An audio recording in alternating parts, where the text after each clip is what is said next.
Hey, this morning I've got a copy of a podcast that I was recently on with Craig at the Natural Medic Adventures, where he and I just sit down and spend a few minutes talking about really the kind of things we need to do to get ready to be on the trail, whether it's for beginners or advanced hikers. So you guys check it out.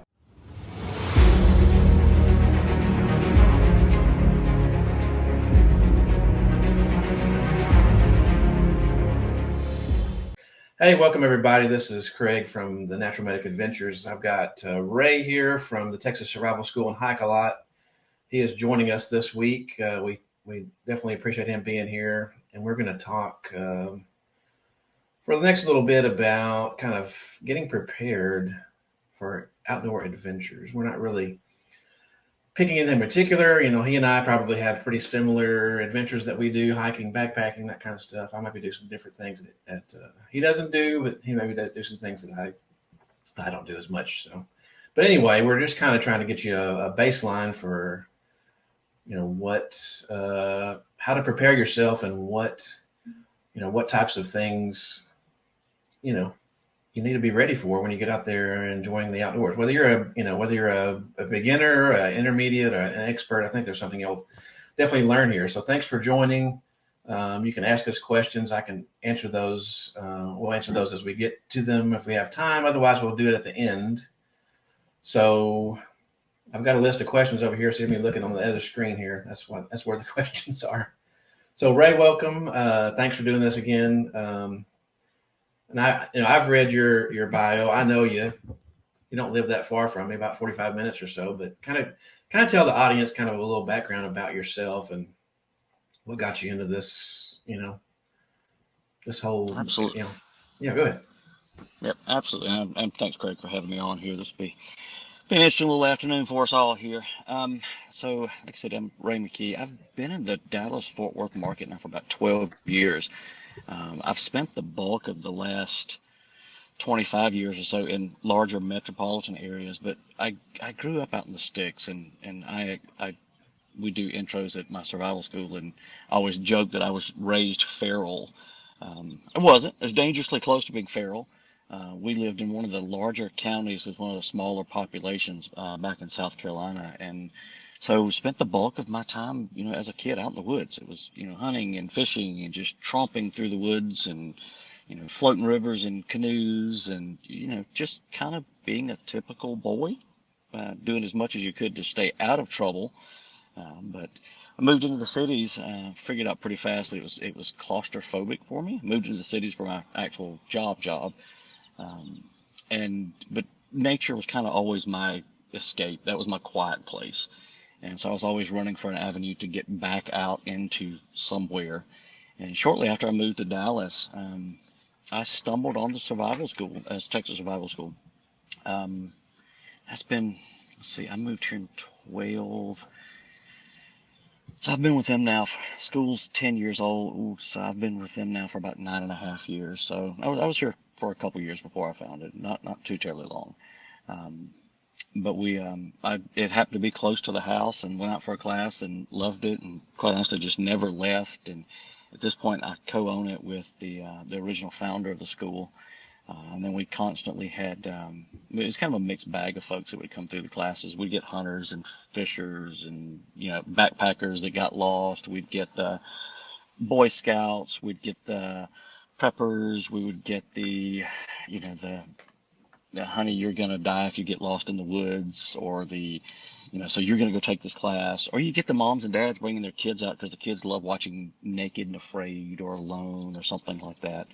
And sometimes it wasn't mom or dad's cup of tea, but the kids were all into it. So stumbled on the school, just never left. But we kept getting this large swath of people who were hikers and backpackers who'd gotten lost, and I enjoy that piece of it. And so I kind of made the decision to do a standalone company that was just purely focused on taking hikers and making them into backpackers and helping people make that transition, because I constantly had people saying that, oh, I would love to do that. I love hiking.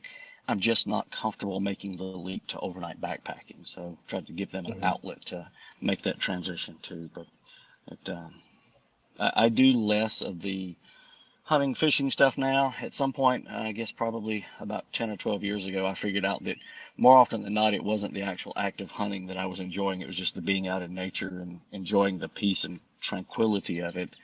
And that's when I really dove more into the hiking, backpacking side of the world. Yeah, absolutely. Absolutely. You kind of went ahead into the second question already. You know, what size, I guess, your typical class that you offer? Like, For the survival school, they're a good bit bigger than what they are with the hiking stuff. The hiking stuff, I've found that it seems to be a lot more, since this is stuff that a lot of people don't know, and it's more. I intentionally kind of hold those around, 6, 8, 10 people tops on the hiking side of the world. For the survival school, it really depends on the class. We have a variety of classes out there. Probably one of our more popular ones, honestly, is the basic survival class, which is really based around that 72 hours. It's on the high end of when people are lost, if you're lost in the woods. The vast majority of people are picked up in the first 24 hours. The overwhelming majority of what's left is picked up in 48. And by the time you get 72 hours, most people are found.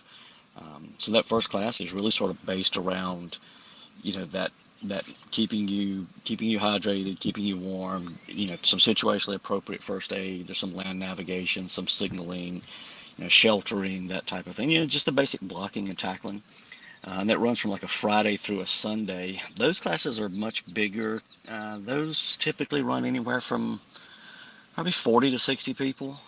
And then as you move up through the progression, you move more into a primitive skills perspective, and the classes obviously get smaller. We do kind of our intermediate class. We do those a few times a year, and we're starting to layer in the primitive stuff. And then we move up to advanced class, which now adds an additional day where you're really out there with just a knife. You get a pot, a knife, a cordage, you get a tarp, a combustion tool, usually a ferro rod, and then just a little bit of food for 4 days. We do those at a different location. Each time we move to classes, they get more austere. Those classes, they're anywhere from, a half dozen people to 20 on the high end. And then our knife only class, I think the biggest we've ever had, and that's a 5-day class. And it is legit just a knife and whatever clothes you have on your back. Those are 10 tops normally. But then we do other classes, like we do CPR certification, wilderness first aid certification. We do like wild edible classes. We've got a gentleman from the Houston area, Merriweather, for anybody who's familiar with him. He comes in and teaches our edible classes. Those we cap off at 15, 16 people, somewhere in that neighborhood. Just as kind of smaller one-off classes. Gotcha. But they're pretty good size. It's fun. We do classes. Most of the classes run from like September through May. We run kind of like on a traditional school year. Okay. All right. We do one-off stuff during the summer, but that's all. So, I mean, you have a pretty busy schedule with that. I mean, are you planning to expand that at all, or? We're constantly looking for stuff. We've got a cadre of about a dozen instructors, give or take. The more people we have, obviously, the more stuff we can push through, and the bigger we can let the classes get. So it's grown very organically.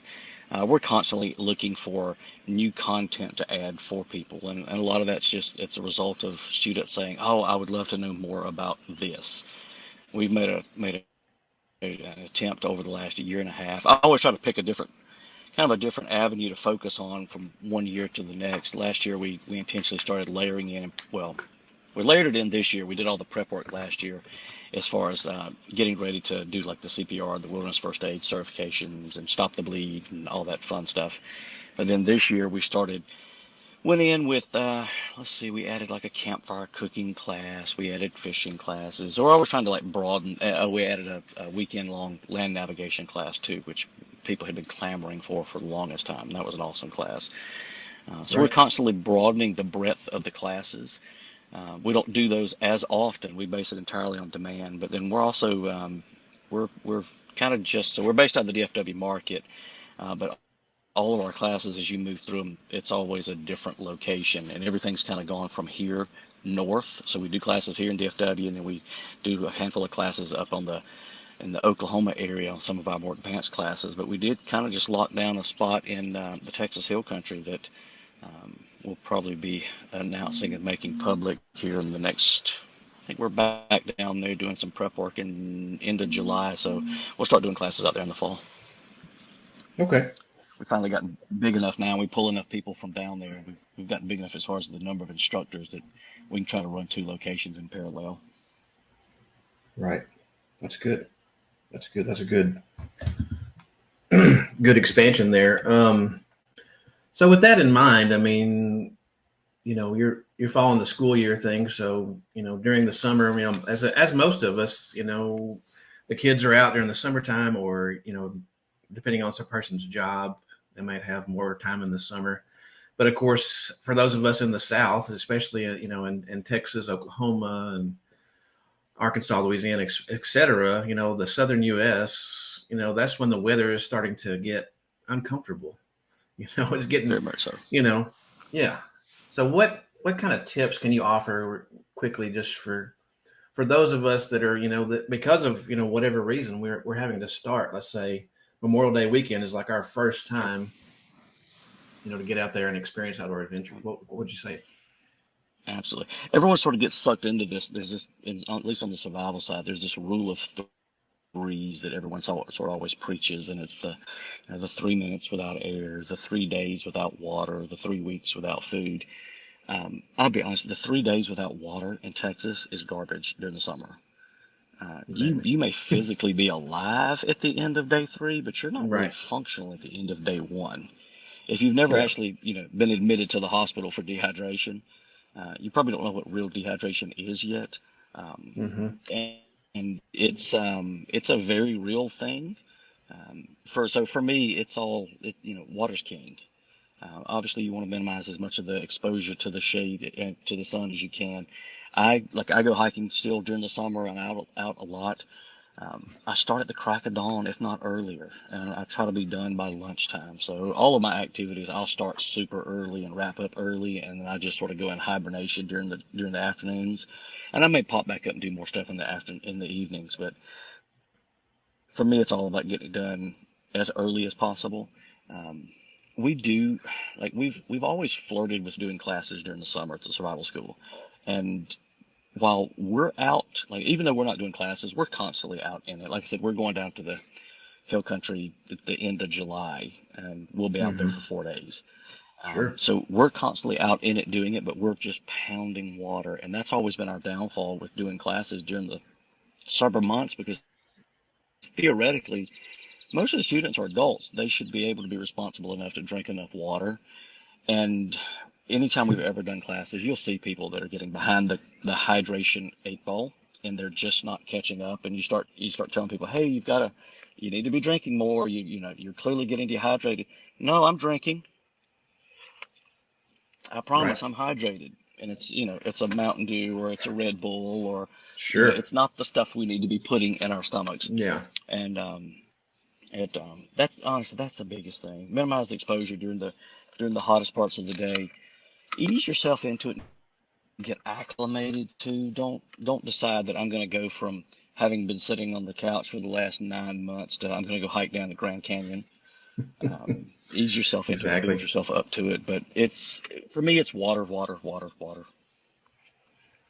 Yeah, exactly. That's the key, and I think, in addition to what you said, the taking advantage of the shade, going in those cooler times of the day, that's very good advice. And of course, I never really thought about it. Go ahead. No, I was gonna say, we did a class. We did a private class for it was a singles hiking group out of Austin. It's been several years ago. And if you come to our normal survival class, we have a list of stuff that we ask you to bring, and the whole thing is structured around it. And we were kind of going back and forth on this because it was a little bit of a different format, and because it was specifically a day hiking group. They were just kind of the weekend hiker, not really backpacking ish. And so they always ask, hey, what do we need to bring? And we decided we'll do it a little bit differently. We're going to teach the entire class from the trail. And we told people, just bring what you normally hike with. Right. And which is always my pet peeve, because, it's the hiker that typically gets in trouble, not necessarily the backpacker. The backpacker is more often than not prepared to be spending the night out there. They may still get turned around, but they're at least more they're more prepared to spend the night. But we Hmm. had several people show up with just next to nothing. You roll up out there and you've got a hair scrunchie, which obviously I don't need, a pack of chewing gum and some chapstick and a water bottle and Right. a hairbrush, and you're off for the day. And it's that person that gets in trouble. And we were bringing up several scenarios, and we had a quote that stuck in our head from one of the ladies. We're sitting there talking about, okay, a storm's coming in. Now, what are you going to do? And we're over there setting up our little shelter. Well, I'm going to get in there with you. Well, no, you're not. There's not room in there for you and me. Well, somebody has to take care of me. And that one quote, the someone has to take care of me, it stuck in my head. And actually, Eric, the other instructor that was there, it really resonated with both of us, because that's a lot of people's attitude that, somebody has to be responsible for me. I'm not.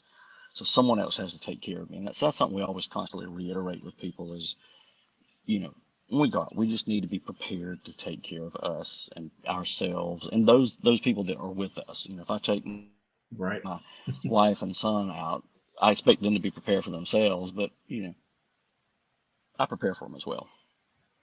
Oh yeah. Yeah. It's always good to have extra whatever if Hmm. possible. But I mean, me being a paramedic and just recently getting back into EMS from coming from a more of an urgent care Sure. setting. I mean, I have to I have to think about it every day. People are, and I'm not faulting these people for anything, but they're calling for the oddest things sometimes, Ray. I mean, I know you know this Oh, sure. because we talk on Facebook a lot. I tell you about some of my Yep. details of some of my calls and stuff. But I mean, Sure. that's kind of the attitude of the general public. I think a lot is you know I don't really have to take a responsibility for myself because somebody Yeah. else, Yep. especially if you're going to probably Very going to one much of so. your classes. I can imagine some of the students' attitudes of going to the class. Well, look, I'm going here to teach this, so the instructor is going to take care of me. They're going to teach me how to do this, and they're going to, if I don't Sure. have the right Sure. stuff, they're going to they're going to Yep. provide for me, and that's not And necessarily sure. how it should be. And we actually really try to let people at the class, like we always try to tell people, we want them to fail in a controlled environment. We want people to come out there and test the stuff that they think that they know how to use, the stuff that you've seen 10,000 YouTube videos on and you're convinced is going to work until you actually put it in play in the field. Um, so we let people fail. We are very much prepped to take care of people while they're out there. It's the Mhm. ones that aren't in class that are just, they've decided to venture into the woods. COVID you know, if you had to give a pro out of COVID, it has definitely introduced a lot of people into the outdoors that historically just had not been out there. I think it was the cabin fever from the isolation and then our lovely social distancing. All of a sudden now, over the last few years, you have a ton more people in state parks and federal parks that, just typically hadn't been in there. People have found Mhm. a new hobby and a new love of something that they can enjoy, and they've Mhm. continued to do that. But the con of it is, it's also a lot of people that this is newer experiences for them. And as long as they're on the trail and at the campground, it's perfectly fine normally. Mhm. But, normal's, it's always subjective, what's going to happen when something else goes awry. Right. And that's when they get in trouble. And so it's pushed a lot of people out there that while they're good while they're sitting at the campground and they're good while they're on that immediate trail, if anything goes awry, it's a lot of people getting in trouble. And that's the piece that worries me. And it's the reason we've been as busy as we have with the school, I think. Part of it. Oh, absolutely. I mean, that's still, I won't say irks me, but it kind of irks me when I go on the trails, not even in the summer necessarily, but when it's starting to get warm, like right now in May, or like at the end of our hot season, like in September, October, and I see people on the trail with like nothing. Oh, They have absolutely. no, they Absolutely. have And it no happens no all the water. time. They have no water, no extra supplies, no nothing. Sure. So kind of with that in mind about Mhm. supplies. I mean, can you tell us some items that you always carry on any outdoor adventure? What's your essential items that you Oh, take? sure. Absolutely. Absolutely. And when you move through, like if a person were to like move through our classes at the school, you figure out pretty fast that you really don't have to have a ton of stuff to be comfortable. Right. So my kit's smaller than probably what a lot of stuff would be. But then at the same time, it's more than most people carry. Anytime I would get on people for not carrying stuff out there, the constant argument was always, I'm not carrying a bunch of stuff on the trail. The trail is marked. I have my phone, which drives me crazy. I don't have to carry a bunch of stuff. And those are the ones that get in trouble. So what I normally carry, it's a little bit of a hybrid. So on the survival front, you have the 10 C's of survivability, which was kind of popularized by Dave Canterbury. I think it was based off of like the 10 essentials of scouting from like 100 years ago or whatever it was. It's Right. old.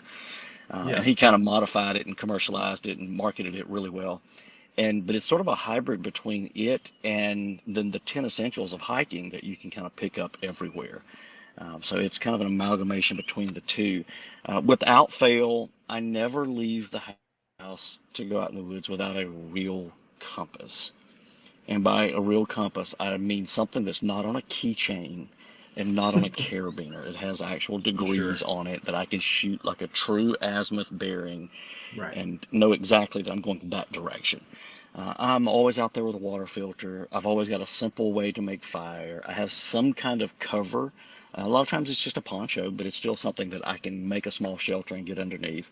A little bit of cordage. I'm not going out there with 500 foot of rope, but just enough to kind of make a quick shelter and do some Right. basic blocking and tackling.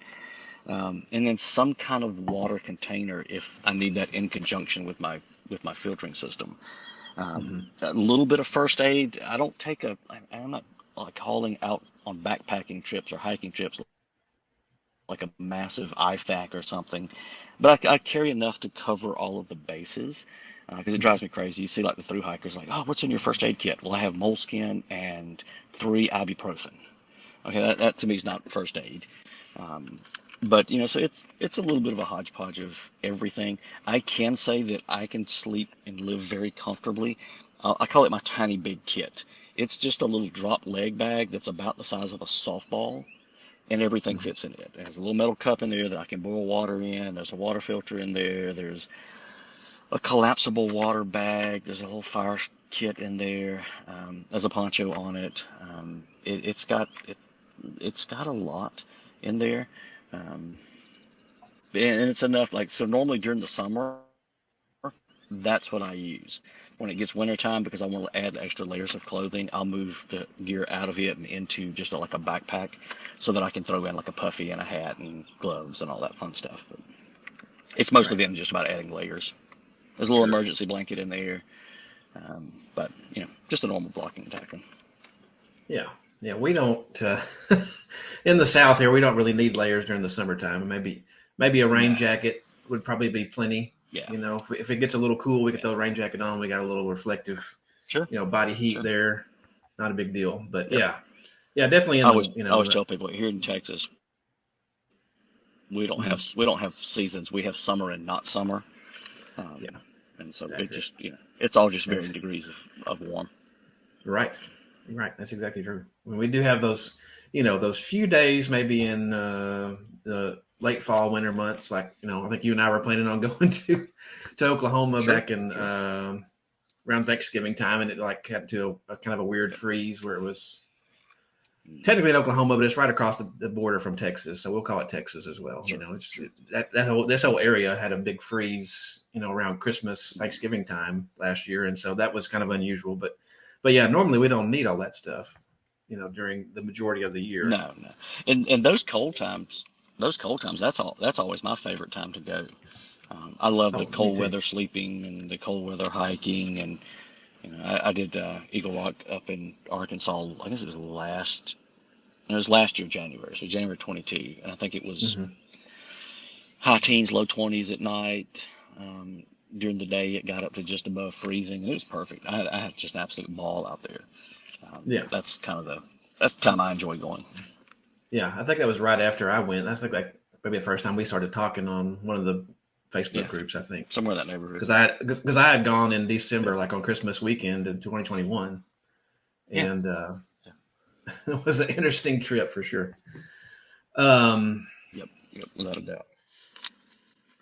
So, you mentioned that about, all these people coming to the outdoors, and we're kind of focusing that on kind of more, focusing more on, forgive the term newbies, but that's what, we're focusing on as newbies. Sure. So how can these people that are coming, to the outdoors, how can they enjoy the outdoors and also be a good steward of, of the environment and now all these different outdoor recreation places? Can you kind of elaborate on that a little bit? The easy answer for the good steward, we all subscribe to that leave no trace code of ethics that everyone kind of generally, buys into. I do kind of fall in the middle of it, and some people go completely to like one extreme. I was on one of the groups a while back and was watching people, having this just heated argument over what do you do with your toothpaste spit after you brushed your teeth. And like it was this, there must have been 100 messages in this thread, and I was just astounded. I'm like, wow, I'm not that over the top. No, I'm not there chopping trees down and, leaving trash all over the place. I'm trying to be, I'm trying to leave it in a better space than the way I found it. And that's always my mission when I go out. Leave it better than when I found it. Yeah. And it, but some people definitely go to an extreme, stance with that stuff of, don't yell at me because we're not walking in a single file line and we've accidentally widened the trail by a half step somewhere. Sure. So I think as long as you're doing better today than you did yesterday and you're leaving it better than you found it, we're all moving in the right direction. But as far as, getting out and enjoying it, I honestly think one of the biggest things is getting educated and being prepared to go out into it so that you can go out with not just confidence, but an adequate level of confidence. Because I see a lot of confident people that go out there and then when gear breaks or injuries happen, we figure out pretty fast that it's more of maybe I was a little more overconfident than what I should have been. Or when you start hoofing up the hill with, the pack on your back. That never happens, surely. No, this never happens. This is a lot harder than I thought it was going to be. Right. So just having that realistic expectation with everything. And then that comes with, actual trail miles and getting out there and doing it and all that fun stuff. And my wife, the first trip she went with me on an overnighter, it wasn't anything long. I'd actually day hiked the trail before myself. And before I would take her out there, I made her go do shakedown hikes with her bag until she could hike in the course of a day it was well more than what we were going to be hiking that day. And it took her probably 6 or 8 shakedown hikes before she was comfortable doing it. And after it was all over, she thanked me for doing it. She was annoyed that I kept making her do shakedowns. It would take her on the overnighter, but I wanted to be sure she was actually ready to do it because learning when you can, call an Uber to come get you is far easier than learning when you're out in the middle of nowhere and you have to come out of the woods on your own fruition. Right. Or off of an airlift. So. Yeah, exactly. But the biggest thing is just you get educated so you actually have a accurate sense of confidence. Yeah. I mean, baby steps. I mean, like you and I both like to go to Arkansas, and there's definitely trails that are considered, quote unquote beginner trails, and some that are like Eagle Rock Loop. They're a little more advanced. I wouldn't necessarily call it an expert trail, Eagle Rock Loop, for example, but it's there's a lot more challenges on that trail due to length and different things that you have to encounter. Sure. And so I agree with you. The best way is to kind of ease into it instead of trying to jump off and like we mentioned earlier, going into the Grand Canyon on your very first hiking trip and trying to cross across. That's probably aiming a little too high, I think, for your first trip. I mean, you can build up to that, of course. Sure, absolutely. Most anything can be done out there with the right preparation, the right training, education, that kind of stuff. Yep. Especially nowadays. Yes, very much so. Yeah. And you mentioned people are relying on their phone and things like that. But I mean, we still, I mean, in every aspect of our life, we really can't get away from technology. And technology, to an extent, long as we don't rely on it fully, can make our Sure. lives easier or whatever. So what would you say is your favorite technological piece of gear or whatever that you take on? That's an easy answer, and it is Okay. not my cell phone. I Okay. keep my cell phone out there for navigation. I take pictures with it. Part of me enjoying getting out is getting away from technology and unplugging. But it's an easy answer because it's Rhonda. Everyone's like, who's Rhonda? Okay, so it's my emergency beacon.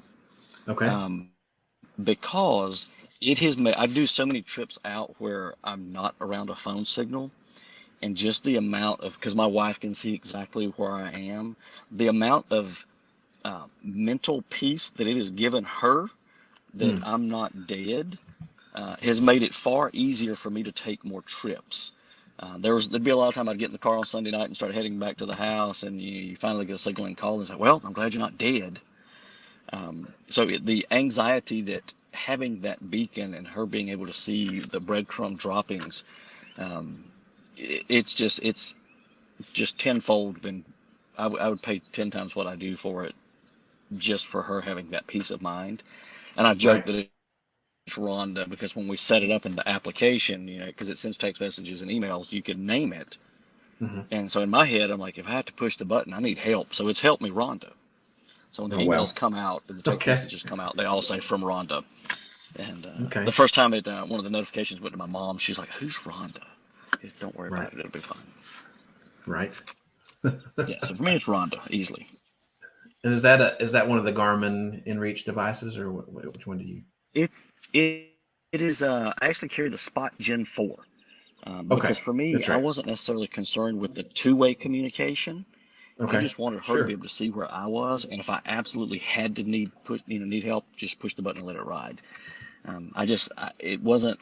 We weren't really concerned with the two-way, and I like a lot of the other devices. I think any of them are good. I'm really quite enamored with the Motorola Defy that just came out, and I may Hmm. convert to it. I'm liking what I'm seeing with it.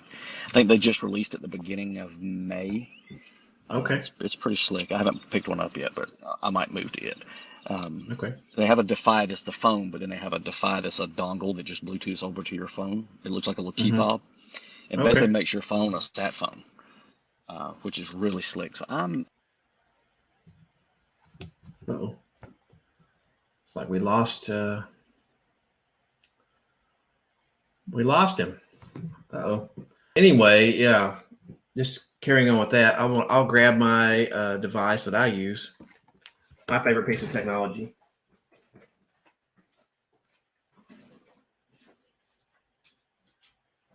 So y'all can see it. It's the Garmin InReach. This is the first InReach. I put my headphones back on so I can hear.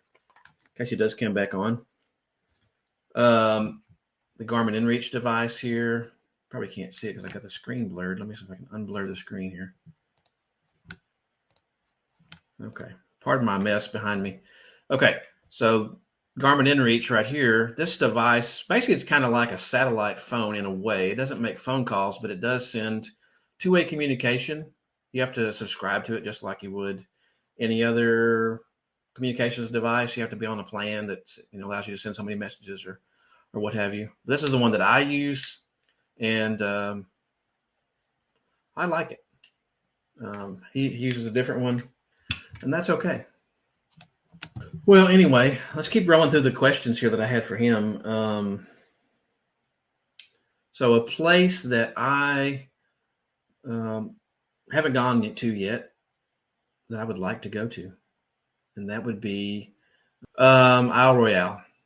Is definitely a place that I want to go to. It's located, if you're not familiar with that, it's a national park you have to get to by boat or by seaplane only. It's in the middle of Lake Superior, almost in Canada.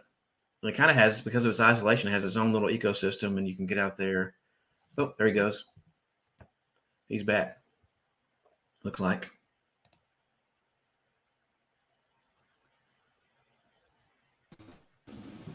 Are you there with me, Craig? Hey, you're back. You're back. Yeah, I am back. Sorry about that. My dear friends at at Apple apparently heard me trash talking using technology, Oh, so they were kind enough to shut me down. gotcha. Okay. Yeah, Well, it told me my phone overheated. oh gosh. Well, we were talking about kind of our dream vacation or dream destination we'd like to go to. That was the next question. And so I was saying one that's kind of in the forefront of my mind. I mean, yes, I'd love to go to Iceland or someplace exotic like that. Sure. But I mean, in the U.S., I'm thinking Isle Royale would be a really cool place. Yeah. It's remote enough that it's a little bit of a challenge to get there. Once you get there, you're kind of there. And Sure. it's only open during certain times of the year. I think it's only open when it's not icy in Lake Superior.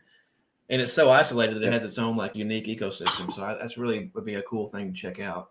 And that's kind of what I'm looking at. So what would be your, dream outdoor adventure place if you could go anywhere? I would love to do John Muir, but given that I grew up on the East Coast, kind of like in the foothills of the Appalachian Trail, I've always wanted to go do it.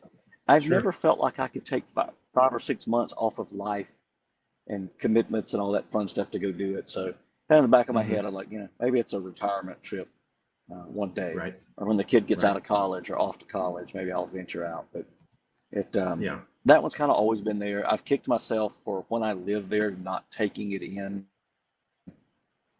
at least in sections. And I just, there was always something else to do, and so that was kind of always been on the docket. But if I had to pick one, it'd be somewhere between those two. Yeah, I got you. That'd definitely be a cool trail to do. I'm not sure the length of that one. Is that like 500 something miles or something?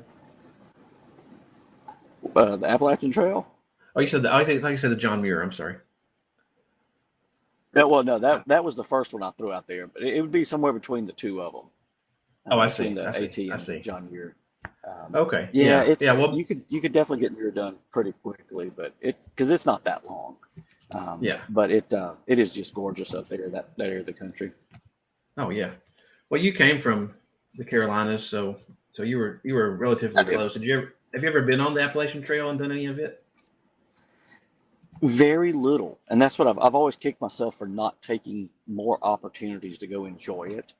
I kind of grew up like right in the foothills of it all, and spent a lot of time in the woods and all that fun stuff, and I love that area of the country.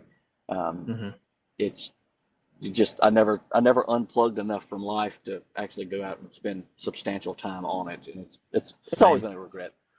One day. Same. At one point I lived briefly in Connecticut, and I was and I was in the northwest corner, and I was like literally the Appalachian Trail went right through that particular township. So I never set foot on it the entire time I was there, and that was one of those things I kind of, like you said, kick myself. I kind of kick myself when I think about that from time to time. Sure, absolutely. Yeah, and I looked it up. The John Muir Trail is 213.7 miles. But it has an elevation gain of 47,000 feet. So that's that's a far cry from that. Same here, man. I mean, that's especially down here at sea level that we are here in Texas. Yeah, we're barely above sea level in majority of Texas, and that's going to kick our butts for sure. Let's look at some other questions here. So, just keeping that in mind and kind of talking about the new places. I mean, how do you, Ray, figure out, like, I'm going to go to this new place? What's your research process for figuring out, the ins and outs of that new place? I find new trails all the time. I do. I'm not a fan of social media, but I do it for the schools. Sure. Which is why I don't really have like a personal page. I find new trails all the time through it or through something like All Trails, which, it's good for telling you what all's around there. I don't know that they're all that accurate, but they're good. I do a ton of just internet research, like getting into some of the forums, especially if it's a trail that's big enough to have its own groups and pages. Mm-hmm. Just because you get so much actual intel there, as far as what the trail conditions are and traffic and things to be worried about, what do the parking areas look like. So I try to do all of that sort of normal reconnaissance piece, Mm-hmm. but as part of my communication plan, because every time I go out, I leave a trail map for my wife on the refrigerator at home, and it's got all right, if I'm parked here, this is the way I'm going. If I'm parked here, I'm going this way, and here's where I'm planning on camping, and here's my license plate numbers, and here's the telephone number for the local police department and search and rescue and ranger stations, all that stuff. But as part of Mm-hmm. the process of filling all of that out, one of the things I'm always doing is looking for the stuff that's not on the trail map, because I do prefer to do compass-based land navigation instead of the app on my phone. I just feel like I'm way more in touch with the land and nature doing it that way. Mm-hmm. And it is, I'm always looking for the stuff that's not on the trail map. So it's that stuff that's on the outside perimeters. And so sort of handrails and backstops and bailout routes of, all right, if I've gone this far and I run into this, I've gone too far. Or if I Mm-hmm. get blind lost and I'm on this leg of the trail, I know I can go this way and hit this thing. Mm-hmm. And it just, that piece of it gives me a lot of comfort while I'm out and about. And that and the fact that, regardless of what's going on, the compass and the map are in my pocket. I may not have anything else with me, but those two items are in my pocket.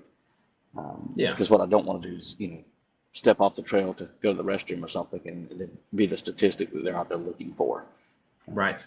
So it's I do a lot of that, that what's around me research, because that's the piece that at that point gives me the peace of mind. Because I know if I step out and I'm on this leg, if worst case scenario, it may stink going from A to B, but I know if I go that way, I'm going to hit civilization.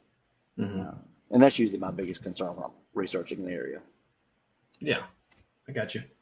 Yeah, I'm pretty much doing the same things. I'm just doing a lot of internet research and just kind of digging in and seeing what's kind of in the area, so I can kind of get a feel of how that fits into the general landscape as a whole.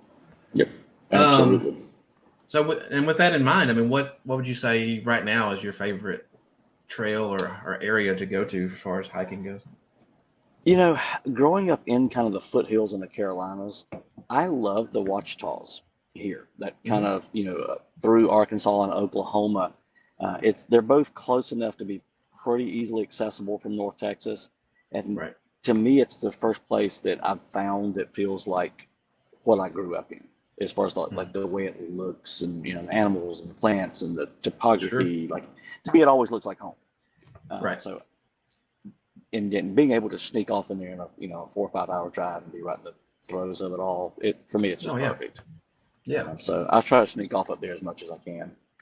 Yeah, absolutely. I would agree with you. I mean, that's the closest like kind of getaway place to where we live here in North Texas. And then of course, even when I lived further east in East Texas and in the so-called Arklatex, that was still a pretty good jump off place as well. We still got you?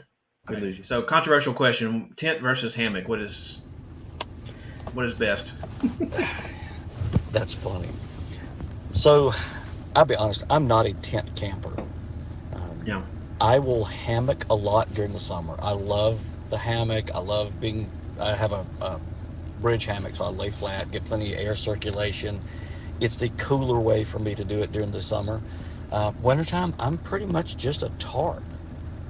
I'll throw up a tarp, or I'll just normally just sort of straight cowboy camp. I'll throw up a tarp if I'm worried about it, being a little extra windy, or if I think there's going to be any precipitation. But for the most part, it's a hammock during the summer and it's a tarp during the winter.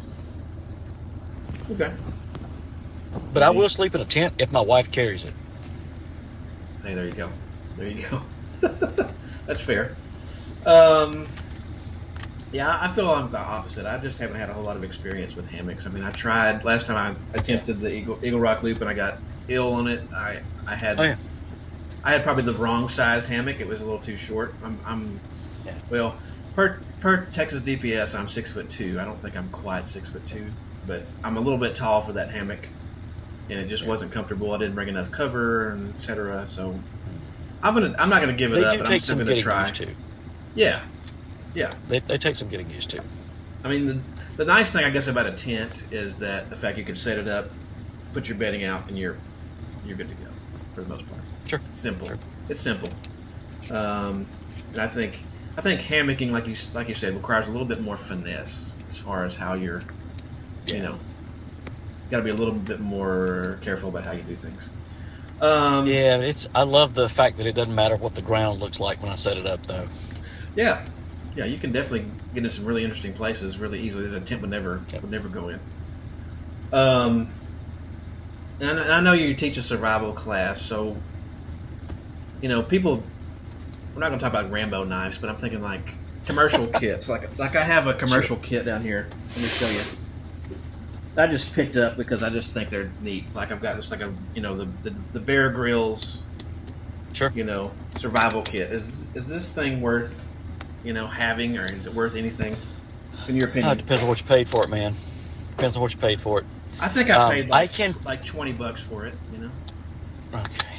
And it's got, let me see, I don't even know what's in it. It's got some cordage. It's got like a little Gerber knife, of course, because it's Gerber deal. It's got a little survival booklet, fire starter, just some basic waterproof bag to carry all the stuff in, a whistle, that kind of stuff. Sure. So we have a lot of people come out to classes, and they'll come out with little kit stuff that they bought like that, or the ones I like even more are the ones that pull the bug out bag out of the back of the truck. That I've been driving this around for 3 years. I'm going to use this. Right. And then they've broken 5 pieces of it by lunchtime on Saturday. Mm-hmm. More often than not, there are good things out there. Sure. But you kind of have to be selective finding them, and that's not the easiest thing in the world to do. I can find a knife today that is great, but then 6 months from now they change where they're getting the metal from, and they change some of their heat treating, and all of a sudden it's a garbage knife 6 months from now that has the exact same look and name to it. So some of that stuff just takes getting to know the gear. I really subscribe much more toward let me get the pieces that I know work and let me assemble it myself. And that same thing goes for my first aid kit. Like I don't not a real big fan of buying a first aid kit. I'd rather compile the pieces myself that one, I know how to use, and two, aren't concerned with like the piece count, because usually it's 2% of stuff that's usable and 98% of stuff that's it's pieces of Band-Aids that I don't really care about anyway. That's not going to stick when I get wet anyway. So right. You got 500 different types of Band-Aids in a commercial kit. Sometimes it's like I just need like some regular Band-Aids and I'm good. I can pretty much adapt. Yeah. So that pretty much answers the second question, or the next question, which was what's in your first aid kit. I mean, you pretty much, and I agree with you as a paramedic. I mean, we even on the ambulance, we have a lot of stuff. Oh yeah, certainly. But we can't possibly have a medicine or an intervention that's going to solve every single problem. And I think the same approach. Correct. The same approach is appropriate in the outdoors. You want to try to keep it as basic as possible, to keep everything that you need for the majority of what you're going to deal with. Cuts, scrapes, maybe some burns, and maybe some medicine for allergic reaction or pain like Aleve or Tylenol or whatever, and you're probably going to be good. I do. Mine's pretty scaled down. Like it does change based on the time of year and how many people are going with me, because it drives me nuts people not having stuff. I religiously, I don't consider it to be part of my first aid kit, but I religiously every day carry a tourniquet. It's one of the few unitaskers that I carry. Yeah. If I'm backpacking, it's ACE wrap, it's gauze, because I can do a lot with both of those. I keep a couple foot of Leukotape on my trekking poles, and that's my Band-Aids. It's my medical tape, it's my splinting, it's my fill in the blank. I mean, that's my moleskin, my blister prevention or treatment. Those 3 items go a long way. I carry, a handful of like antiseptic wipes. I'll carry a little bit of triple antibiotic, or the silvasulfidine. I'll usually carry it more than I will like a Neosporin or something like that. Yeah. And then just a small baggie of like various assorted meds. If I'm going to a place where I know there's a lot of elevation gains up and down, or it's really rocky, I may throw a SAM splint in just for good measure. Yeah, that's probably the bulk of it. Yeah. I mean, I don't get too crazy with the backpacking piece, because if it's yeah. most of that stuff, I can get stabilized out whatever I'm going to have to do, and if I have to push the button, I have to push the button if it's something that's bad. But there's a lot of stuff too that out there, if because a lot of times it's just me, so if all of a sudden I need CPR in the middle of the woods, there's not going to be anybody there to give it to me anyway. Right. Right. And yeah, and with that in mind, the CPR part, I mean, even in pre-hospital situations, like when we're in the ambulance where we have all that stuff, all the drugs that we need, all the cardiac monitor and stuff. I mean, even then, we still don't have the best. Sad to say, the best outcome just because of the situation. It's not because of a lack of training. Absolutely. It's not because of a lack of equipment or supplies or whatever. It's just because of the situation. So. Yeah, it's the environment you're in and what you're dealing with. That's the one thing you have to think about is that when you're going out here, there are risks that you're going to have to assume and take on. Absolutely. Because you're not in a controlled environment. But that was the whole reason to have you on the show today, Ray, was because you have a lot of knowledge. Obviously, you have survival school, you have your hiking school as well, that can offer a lot to a lot of people if they're in this area. Right now, he doesn't have any online stuff going on right now, and kind of use your precautions on a lot of the online stuff. Some of it's really great, but it is. You can't beat hands-on. No. Let me touch this equipment or let me touch this item and do this particular procedure. You can't beat that. No, you can't. Online training. I mean, we're 45 minutes away from each other, but we're able to broadcast like this, and it's pretty amazing. But it doesn't mean the same thing as us being in person and being able to interact that way. So just think about that stuff. It's hard to replace dirt time. It really is. It really is. And and like we've said in this whole broadcast, I mean, if you're out there and you're listening, you're watching, whatever, the more time you get in the outdoors, just like anything else, just like whatever job you do out there, when you were a beginner, you didn't know anything about what you were doing, but as you got more and more exposed to that, you became better and you learned, and you probably partnered up with people that worked with you or that you knew that could help you do this particular task or do this better. That's how that works. We have a lot of students come through in EMS at my particular station that I work at, and so that's what I tell them. I was like, this is your first exposure to this field, and so you suck. I mean, in a nice way, but because they just don't have any exposure to it. I try to tell them, it's like, hey, this is your first ride out, your second ride out ever on an ambulance. You don't know anything, and that's how all of us were when we started. We were all little babies, basically, when we started our career or whatever we did. Yep. You know what I mean? We all start out somewhere, and I think the danger a lot of times is when you're early on, you don't know what you don't know. Mm-hmm. And I think that's the dangerous piece to a lot of it. If you can kind of go into it humble, knowing that, hey, I'm not sure what I'm doing here, as opposed to, I've seen this on YouTube, I'm going to wing it. I know how to do this. Sometimes we get sideways. Yeah, I watched Craig or Ray's videos on YouTube, so I'm an expert now. Yeah, that doesn't quite happen like that, folks. But we're happy to after this is posted, we're happy to answer any questions you have. So post comments, questions, whatever. Send us emails. There's a couple more questions for Ray, and then we'll kind of let him once again kind of promote his school and websites, just to get some interest there in case anybody's in the area and wants to take some of his classes. So what's your favorite, any type of gear? It doesn't have to be technology or whatever. What is your favorite type of gear or your favorite piece of gear that you? Yeah, it's like asking a parent what their favorite child is. I know. You know, that's kind of hard to dial down. It honestly, for me, we try out so much stuff with the survival school Yeah. that our gear bags, it's a constant state of flux. What I love today changes 6 months from now. I have things that I gravitate to more often than other products, but they kind of all sort of fit in, you know, in the categories. Like for my hydration, you know, I'm carrying a Sawyer filter when I'm backpacking, but I day hike with a Grail. I hike with the Grail just because it's easy. It's heavy. I'm not going to backpack with it, but it's easy. Right. You know, but when it comes to, you know, hammocks, I can kind of be a hammock snob. I've gotten spoiled with my Ridge Runner from War Bonnet because it's a bridge hammock. It's nice and flat and easy, and but so stuff. It changes for me, honestly, constantly. I don't know that because of the school, I've intentionally not gotten attached to a lot of pieces of gear because we're constantly rotating stuff out, and we're in them all the time. So it's a